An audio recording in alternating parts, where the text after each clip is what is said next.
Morning. How's everybody? Good. Nice to see you back. Good. I'd be kind of disappointed if you said, yeah, I kind of wish we were still playing.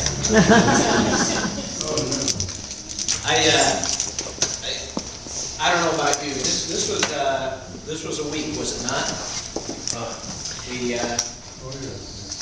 We started the week with just some shocking violence in Boston, and then on Wednesday we had the fertilizer plant in Texas explode.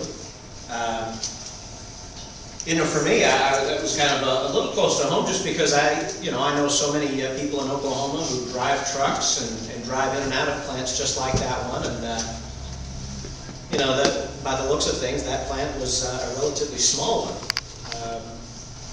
That kind of made me think just how devastating it would be if some of the bigger ones had a similar disaster. But it was also, if you remember this, Friday was the 18th anniversary of the Oklahoma City bombing. A young man pulled a moving van up in front of the Murrah building in Oklahoma City, filled with essentially a giant fertilizer bomb. So I told Don earlier, I thought maybe this was the week to move up that message about why bad things happen to good people. I'd say out of all the issues that we wrestle with as followers of Jesus, that one, doesn't that kind of take front and center a lot of times? Just things sort of offends our sense of fairness. And what seems right. Why does God allow these things to happen? And especially to good people. I think the first thing I think about when I think of that question, why does God allow bad things to happen to good people? It's almost like a tacit admission that if we knew it was happening to bad people, we'd be pretty okay with it.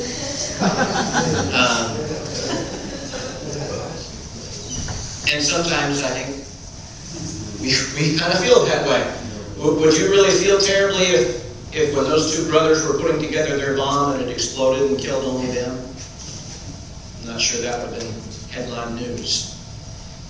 The other thing that happened, I'd say about a month ago, a little over a month ago, I got a Facebook post from a friend of mine, Tom.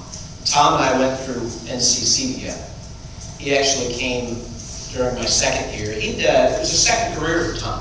He said, I was a gas man in Southern California, reading meters, fixing lines, those kinds of things. Good job, great benefits, great pension, and yet Tom realized that he was being called into ministry. God was very, very clearly calling Tom to quit his job with the gas company, go to Bible college, and become a minister.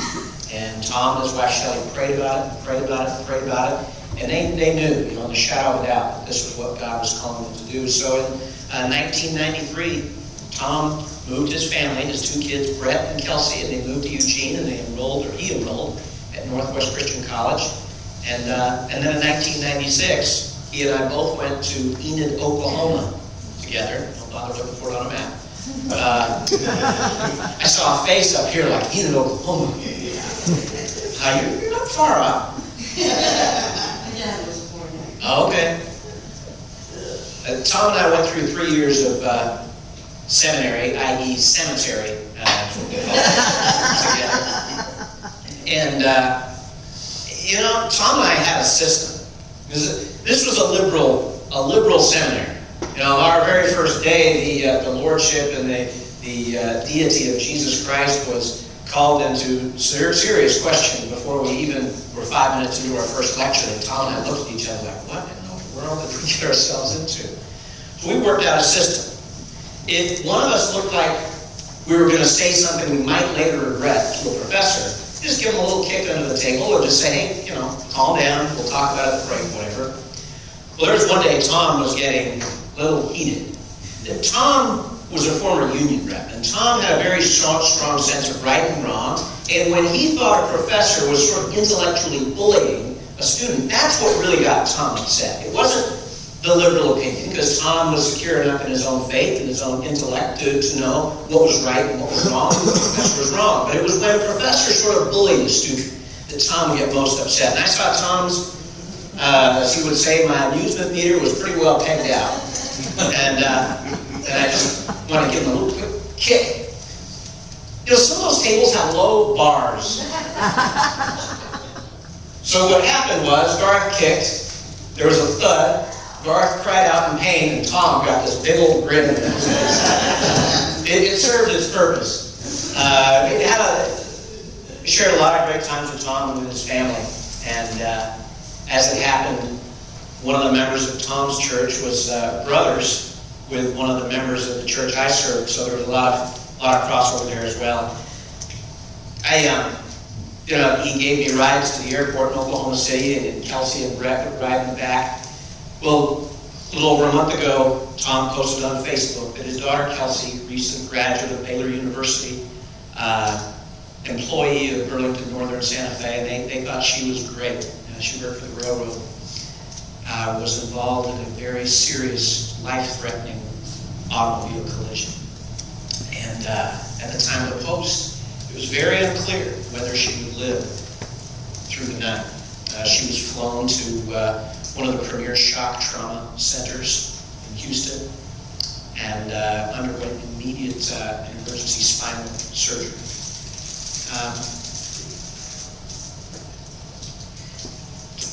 She's doing great. She's, at the time the physician said they really didn't know if she would ever be able to even use her right side. And this week she was able to raise her right hand and grasp objects in it. She's making progress. But also this week it was reaffirmed to her that she may not regain use of the lower half of her body. I've been following Tom and Shelley's posts. Every night they post her progress report on Facebook for friends and family to follow along, to pray with them. And it's been heart-wrenching to read some of these posts and to feel sort of their pain and anguish coming through. I consider Tom and Shelley not just to be good people, some of the best people. Not just servants of the Lord, some of, I'm sure, his most faithful servants. When we, thinking of this other family, when I first started preaching in Nash Christian Church, I met A.K. and Shirley. Don't ask me what A.K. stands for. I don't think anybody knows. A.K. and Shirley, a year before, had lost their oldest son in a farming accident. He was moving corral fencing, stacking it against a barn or something, and shifted and fell on top of him and crushed him instantly. A year later, I met A.K. and Shirley, and about 6 months after that, their middle son was diagnosed with a terrible form of aggressive spinal cancer. And I say thankfully he passed away 3 to 6 months later. I say thankfully because he was in terrible pain. And we went down to Dallas where Sean was in the hospital to see A.K. and Shirley and to pray with them. And it was horrible to see a young man my age so sick and in so much pain. But again, I question why, A.K. and Shirley, these are good people. Maybe not even just good people, maybe some of the best people. And I can't even tell you how many times I've had this conversation.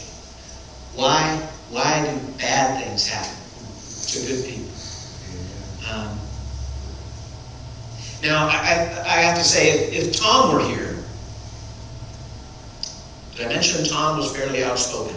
If Tom were here, he'd probably have a couple corrections to make to that question. Tom would say, I think quite firmly, God doesn't make this stuff happen. God doesn't make bombs explode.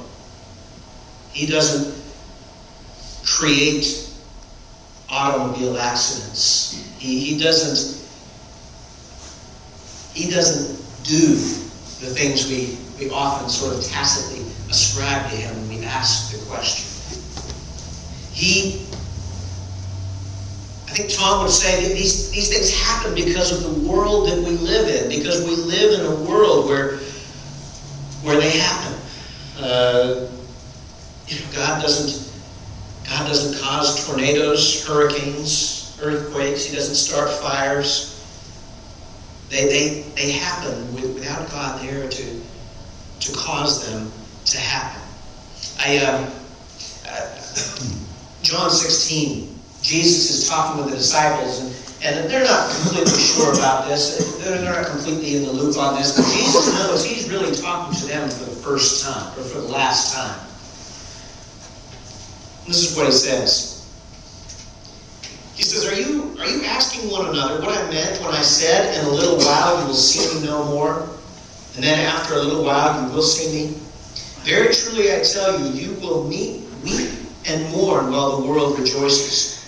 You will grieve, but your grief will turn to joy. A woman giving birth to a child has pain because her time has come, but when her baby is born, she forgets the anguish because of her joy that a child has been born into the world. So with you. Now is your time of grief. But I will see you again, and you will rejoice, and no one will take away your joy. Skip down to verse 31. Do you now believe? Jesus replied, a time is coming, and in fact has come, when you will be scattered, each to your own home. You will leave me all alone. Yet I am not alone, for my Father is with me. I have told you these things so that in me you may have peace. In this world you will have trouble. But take heart, I've overcome the world. And that's what Tom would remind us of. It's not God's fault. It's the world we live in. In this world you will have trouble. He said it to his disciples. He may as well be saying it to you and me. In this world we will have trouble. Now, my brain says, well, yeah, but isn't this the same God that told the storm to stop and it stopped? Isn't this the same God that carved out the oceans, that formed the mountains? Isn't God sovereign? Isn't he all-powerful? And this is the hard thing. For me, unequivocally, the answer is yes. Yes, God is sovereign. Yes, God is powerful. Yes, I believe God does have command even over nature itself. As far as I can tell, in his wisdom, he doesn't keep these things from happening. Terrorists still kill innocent people. Accidents still happen. Natural disasters still occur. And that's just here. Somebody posted on Facebook on Tuesday something to the effect of, not to diminish what's happened in Boston, but this happened 20 times yesterday in Iraq.